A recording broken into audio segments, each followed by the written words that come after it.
አባቱን የሚወድ ብቻ ይሄን መልእክቴ ለአባቱ ያብዘልኝ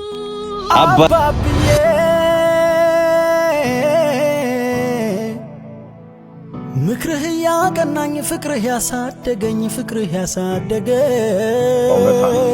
በድህነት ምክንያት ከሳት በላይ የሚያቃጥለውን የሰው ቀረበው ጉዳይ በክብር መኖር ሰብአዊነትን የሚፈትንና እያንዳንዳችን ሊያስቆጣ የሚገባ እውነታ ነው።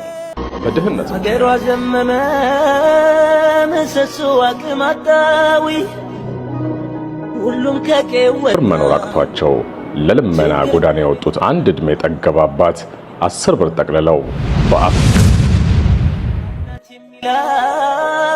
ልጅናት ናፈቀች ወልዳሷም እንዳልሳመች።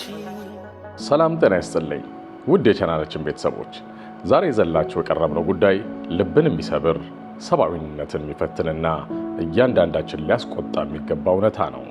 በድህነት ምክንያት ከሳት በላይ የሚያቃጥለውን የሰው ፊት ተቋቁመው በክብር መኖር አቅቷቸው ለልመና ጎዳና የወጡት አንድ እድሜ ጠገብ አባት 10 ብር ጠቅልለው በአፍ ካልሆነ በእጅ አንስተህም እያሉ ባፋቸው ላይ 10 ጊዜ እያደረሱ የመለሱባቸው ወጣቶች የቀረጹት ቪዲዮ ቲክቶክ ላይ ተለቆ ብዙዎችን አስቆጥተዋል።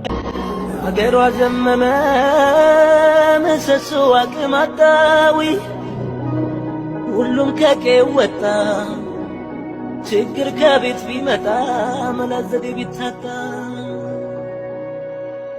ማናት የሚላት ልጅናት ናፈቀች ወልዳሷም እንዳልሳመች የልጁ ዛሬ የምንጠይቀው ጥያቄ ግልጽ ነው።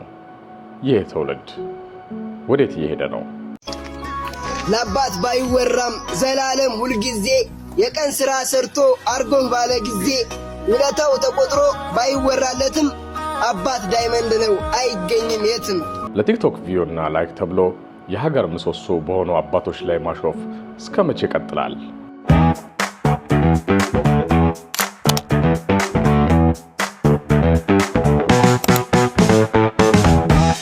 ድርጊቱ የተፈጸመው በቅርቡ ሻሎም